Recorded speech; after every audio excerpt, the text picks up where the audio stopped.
Ya, ada pemandangan yang tidak merata ya. Yang ditutup. Ya, duduklah semuanya biar nggak ada yang ketutupan.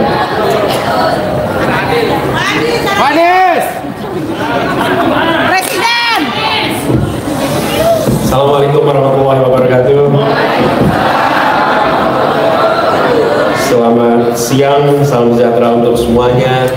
Yang saya hormati, saya banggakan para pedagang pasar Indonesia yang tergabung dalam IKAPI yang berkumpul bersama di sini dalam Rapimnas, khususnya yang kita hormati, kita banggakan Ketua Umum IKAPI Bung Abdullah Mazuri. Tepuk tangan untuk Pak Mazuri. Kemudian Sekjen juga Bung Renaldi Saricoan, mana Pak Sekjen.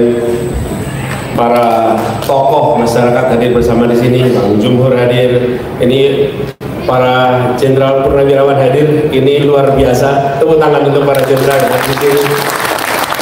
Pak Sogi dan kawan-kawan, jadi lengkap saja.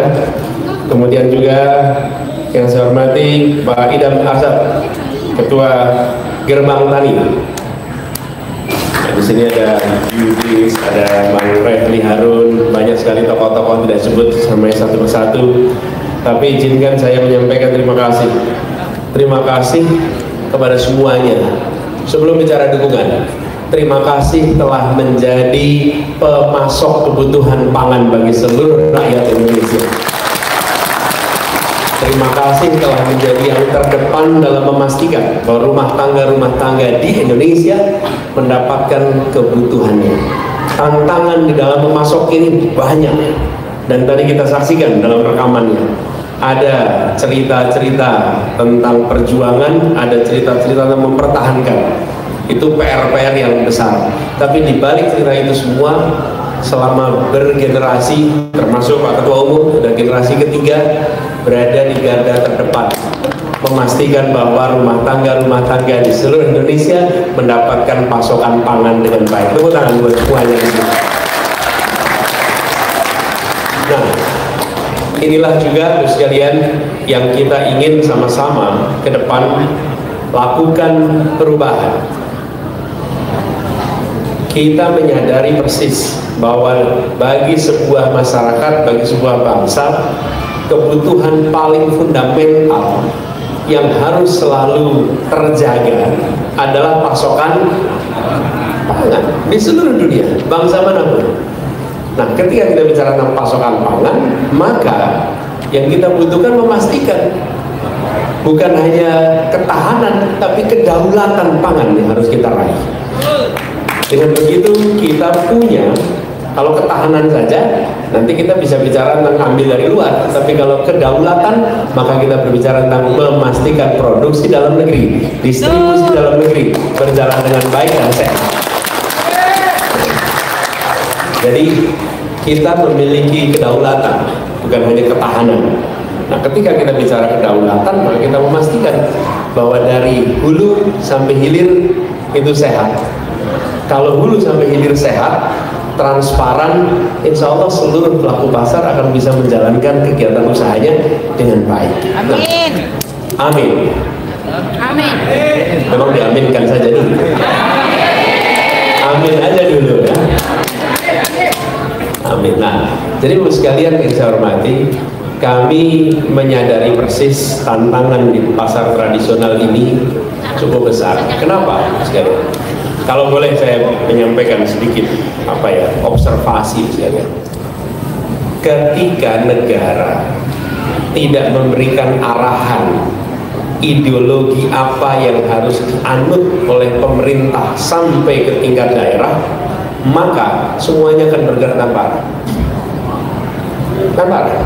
Karena tidak ada perintah, arahnya apa, ideologinya apa. Dan ideologi itu sederhana Bapak sekalian. Ideologi itu begini, ada pikiran yang kompleks dalam bentuk dokumen, tapi dia diterjemahkan dalam sebuah mantra. Mantra itu apa? Kalimat sederhana yang bisa dipahami semua. Ketika ada sebuah mantra sederhana, maka semua jajaran dari mulai pemerintah pusat, provinsi, daerah, pelaku usaha raksasa, menengah kecil, pelaku non pasar, semuanya kan tahu ini kami sedang bergerak ke arah mana. Kenapa? Karena ada sebuah ideologi. Jadi ketika kita bicara misalnya pasar tradisional perlu bersih, pasar tradisional perlu rapi, pasar tradisional perlu nyaman, betul tidak? Sama seperti dulu saya mengelola Jakarta nih, kampung di Jakarta harus bebas dari kumuh. Jadi kampungnya sehat, kampungnya baik. Tapi kalau tidak ada garis ideologi, apa yang dikerjakan jajaran? Bukan kemudian kumuhnya dihilangkan, kampungnya dihilangkan. Betul tidak? Karena menerjemahkan ini problemnya kampung kumuh. Kalau begitu diubah kampungnya. Bukan diubah jadi kumuh, kampungnya jadi hilang. Kampungnya hilang. Dan apa yang terjadi? Penggusuran, penggeseran, kekerasan, banyak sekali. Tapi ketika dikasih garis nih, yang kita butuhkan adalah kampung yang sehat. Dan kampung itu adalah tradisi yang ada di Indonesia. Bahkan bahasa Inggris pun tidak ada kosakata itu, sampai akhirnya kosakata kampung itu diadopsi dalam bahasa Inggris. Karena dia tidak punya diksi tentang kampung, menunjukkan bahwa itu khas Indonesia. Jadi sekalian saya mau cerita pada teman-teman di IKP, ketika kita bicara ke depan, maka saya akan tunjukkan sedikit apa yang dikerjakan di Jakarta. Di Jakarta waktu itu problematikanya kampung kumuh, kampung tradisional diubah menjadi hilang, kampungnya hilang, diubah menjadi komplek-komplek yang modern, diubah jadi rumah susun. Ini kita ubah, ditata kampungnya. Di Jakarta ada lebih dari 200 kampung yang dilakukan penataan secara bersama-sama, yang rancangannya dibuat oleh warga kampung itu sendiri, melibatkan civil society, LSM, pakar, dan kemudian berjalan selama 5 tahun. Kumuhnya hilang, tapi kampungnya menjadi sehat, baik, dan ekosistem sosialnya terjaga. Kampung itu bukan sekedar tempat orang tinggal pribadi, tapi kampung itu ekosistem sosial yang ketika itu dirawat, maka sistem dukungan di dalam sosial masyarakat sebuah kampung itu terjaga, hidup. Ini kemudian dikerjakan, dan alhamdulillah itu bisa dilalui. Terbukti bahwa kampung bisa dijaga menjadi kampung yang baik, sehat, bersih, tanpa dihilangkan. Nah, sekarang ke depan kita menginginkan agar pasar tradisional bukan dikecilkan, apalagi dihilangkan, tapi justru dijaga dan dibesarkan.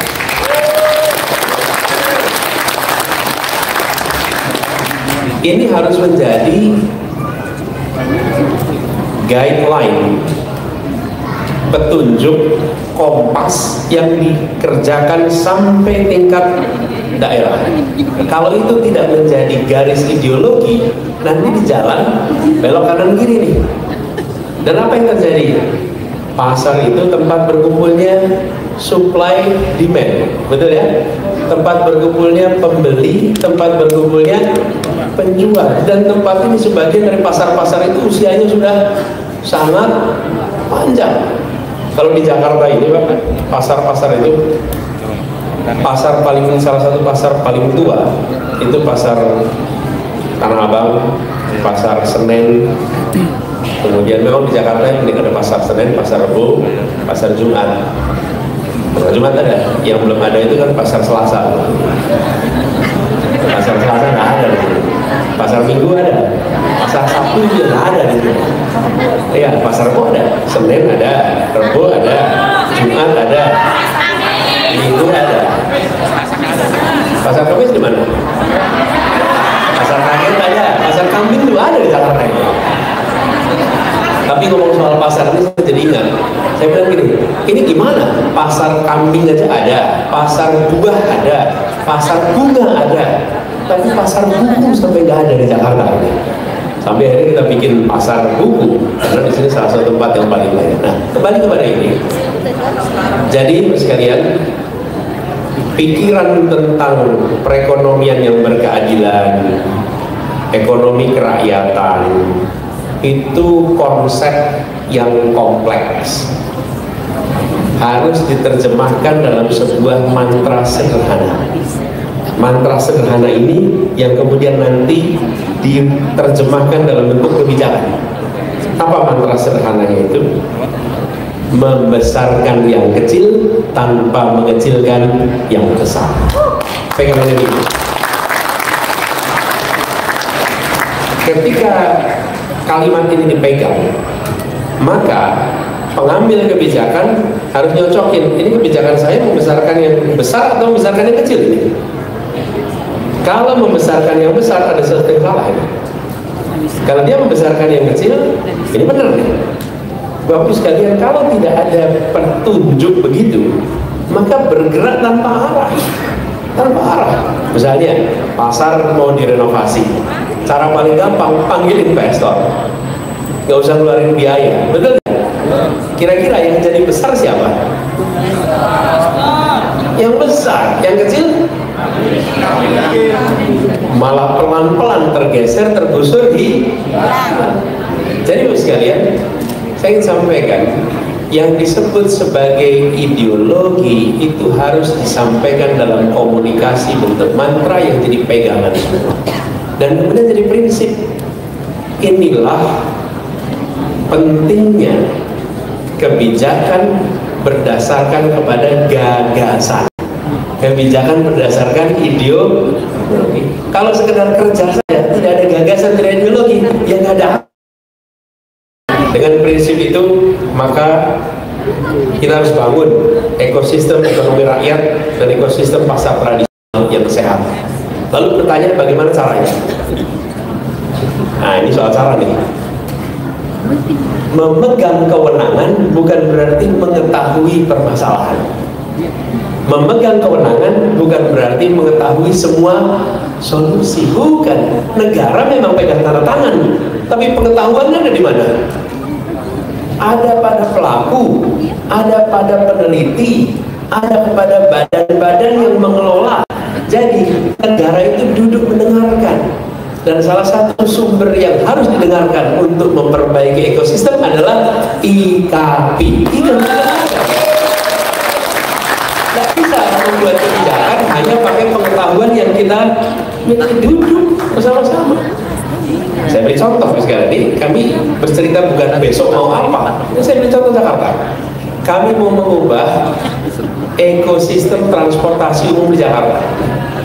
Ekosistem transportasi umum ini, pengelolanya itu seperti pedagang-pedagang jasa transportasi di Jakarta itu ada lebih dari 25.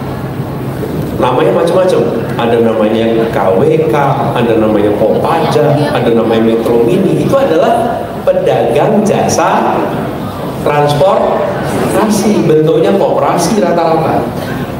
Nah, mereka lah yang memberikan jasa transportasi. Lalu kami mau mengubah ini menjadi sebuah sistem yang terintegrasi. Bagaimana caranya? Ya ngobrol dengan mereka, duduk bareng. Nih, kami ingin sistem transportasi di Jakarta menjadi sistem yang sehat. Sistem sehat artinya apa? Kegiatan usaha Anda bisa berjalan dengan baik, warga dapat pelayanan transportasi yang baik. Caranya duduk bareng, dirancang. Pembicaraannya panjang, 77 kali pertemuan untuk sampai kesepakatan. Enggak sikap, ya saya tidak ikut semua, saya ikut di kick off mulai itu. Itu pas mulai bagus sekalian, galaknya pengelola transportasi umum Jakarta yang Pemprov DKI itu tidak pernah adil. Anda player dan regulator. Satu sisi Anda player bekerja, satu sisi ada yang bikin aturan. Akhirnya aturannya menguntungkan perusahaan milik daerah. Dan ketika itu dibicarakan, terjadilah satu ekosistem yang sehat. Sekarang di mana-mana tanya organda. Di seluruh wilayah Indonesia semuanya ingin mengadopsi sistem Jaklingko seperti yang ada di Jakarta, di seluruh wilayah Indonesia. Nih, saya berikan gambaran aja. Nanti kita bicara pasar nih, tapi saya beri cerita nih. Dulu angkutan-angkutan itu pendapatannya berdasarkan jumlah penumpang. Karena itu ngetem, karena itu balapan. sampai dipasangin tulisan sesama bis dilarang saling mendahului. Kenapa? Karena pendapatannya berdasarkan jumlah penumpang. Lalu kita ubah pendapatannya berdasarkan jumlah kilometer. Dulu pedagang dibayar oleh penumpang, bayar. Diubah sekarang, datang negara di tengah, penumpang bayar ke negara, negara bayar ke pedagang. Penumpangnya bayarnya berdasarkan jam, penumpangnya nih, negara bayarnya berdasarkan kilometer. Dan apa yang terjadi? Dengan dibayar per kilometer, tidak usah ngebut lagi, karena dia dapat kepastian pendapatan. Selama satu hari dia berputar dengan rute yang benar, kilometernya benar, dia dapat kepastian. Apakah dimatikan usahanya? Tidak, justru dihidupkan usahanya. Di sisi lain, bagi rakyat tidak usah lagi khawatir di tengah jalan diturunkan, karena mereka dapat kepastian kendaraan sampai di ujung. Itu yang saya maksud dengan ilustrasi ini. Tapi bagaimana caranya? Bukan dengan kami mengajari, tapi dengan duduk bersama. Insya Allah dengan pendekatan itu kita sama-sama pastikan pasar tradisional bukan saja bertahan, tapi berkembang, lebih sehat dan mensejahterakan. Nah, untuk itu bisa terjadi perlu kewenangan, Bapak Ibu. Tanpa kewenangan itu hanya menjadi gagasan. Untuk dapat kewenangan, ini tanggal 14 Februari kita diberikan kesempatan untuk dapat kewenangan. Tadi sudah disampaikan, saya menyampaikan terima kasih. Ingat, ini dukungan bukan untuk satu orang, dua orang, satu partai, dua partai. Ini dukungan untuk perubahan arah Republik ini. Arahnya, sekali lagi, membesarkan yang kecil, yang tersingkir, yang terkalahkan itu dibesarkan. Yang besar nggak usah dimusuhi. Kadang-kadang kita mau membesarkan yang kecil dengan musuh yang besar. Nggak usah, yang besar biar berkembang, karena itu menarik semuanya. Dan kalau itu kita bisa kerjakan dulu sekalian, insya Allah kemakmuran Republik ini merata. Problem ini tidak merata, kemakmuran itu timpang. Dan inilah ideologi yang kita bawa. Kalau ini kita bisa kerjakan Bapak sekalian, insya Allah dalam jangka panjang kita bisa bersyukur bahwa kita bagian dari perjuangan ini. Semua siap berjuang? Siap menjangkau semua? Harus jangkau semuanya. Dan saya usul yel-yelnya agak digeser dikit tadi. Tadi yel-yelnya gimana tadi? Kalau pilpres gimana ya? IKAPI, ayo belanja ke pasar tradisional. Lalu untuk pilpres? Untuk pilpresnya siapa kita? Anies Baswedan. Siapa kita? Jawabnya? IKAPI. Anies Baswedan? Oke, boleh duduk lagi, makasih.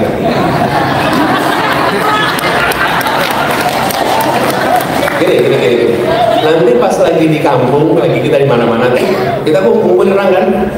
Anies Baswedan, jawabnya? Anies Baswedan, jawabnya? Terus warganya pulang ke rumah masing-masing. Tanyain tadi ada apa? Kumpulan untuk persiapan pilpres. Calonnya siapa? Presiden. Calonnya siapa? Presiden. Namanya Presiden.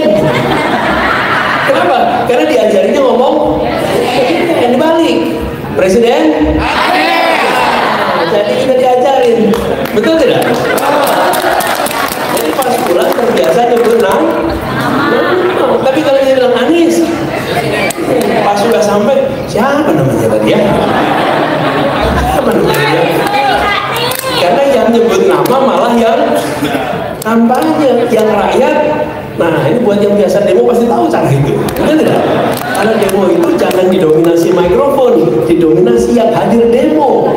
Kadang-kadang kita lihat tuh kalau demo itu perhatiin gitu. Ini demo malah jadi kumpulan pidato. Kalau demo itu harusnya yang berdemonstrasi, yang berbicara. Jadi, saya sampaikan nih. Presiden? Wakil Presiden? Itu diulang-ulang nanti hafal kita, ya. Boleh tepuk tangan dulu semuanya di sini. Ayo. Boleh. Sudah coba tuh sekarang. Jadi ya dibalik, oke? Siap Pak Anies. Semuanya siap? Siapa kita? Presiden.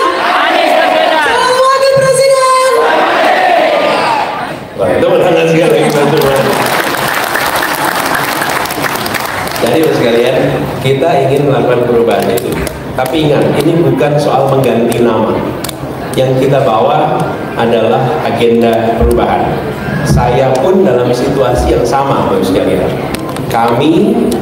Saya mendapatkan amanat pertama dari Partai Nasdem, kemudian dari PKS, kemudian sekarang bersama PKB. Agendanya agenda perubahan. Dan ketika itu diusung, tantangannya tidak kecil. Karena ketika bicara perubahan, ada yang tidak menginginkan perubahan, yang tidak menginginkan perubahan, mencoba bertahan dan mencoba mencegah. Kita jaga etika, tapi kita sampaikan, Republik ini tidak didesain untuk sekelompok orang, tidak dirancang untuk menguntungkan sekelompok orang. Republik ini dirancang untuk menghadirkan keadilan sosial bagi seluruh rakyat Indonesia. Jadi ketika kita bicara tentang membesarkan yang kecil, karena kita mau kembali kepada semangat awal pendirian Republik ini. Saya menyampaikan terima kasih atas kepercayaannya. Yuk kita berjuang sama-sama. Kita berjuang sama-sama, jangkau semua. Kalau IKAPI ini tadi sudah punya aplikasinya, jangkauan warganya, pastikan ada gerakan yang menjangkau semua. Kalau saya beri usul, Pak Ketua, kalau kumpulnya hari Rabu, Pak Ketua. Rabuan. Kenapa Rabu? Supaya terbiasa bergerak di hari Rabu. Kenapa hari Rabu? Karena nanti Pilpres ya hari Rabu. Jadi terbiasa untuk bergerak di hari Rabu. Di Rabu bergerak. Dengan begitu kita terbiasa mengumpulkan di hari Rabu. Dan insya Allah dengan cara begitu kita bisa mendorong perubahan. Nah, terkait dengan ini, nanti kami berharap dengan IKAPI agendanya dua. Satu adalah pemenangan. Kalau itu sudah, nanti kita insya Allah kita diizinkan untuk mendapatkan kemenangan itu. Sesudah kemenangan itu, maka kita berbicara tentang agenda perubahan untuk pasar-pasar seluruh Indonesia.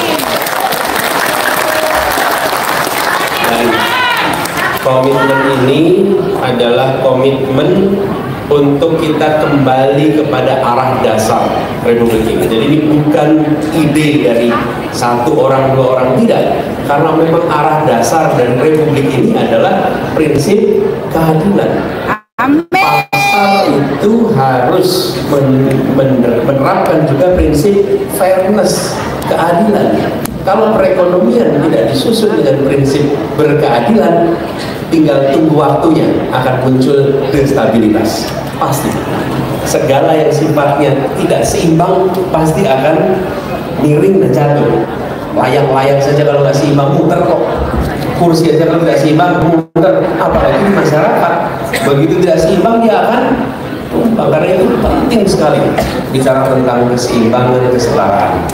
Terima kasih atas kesempatannya, terima kasih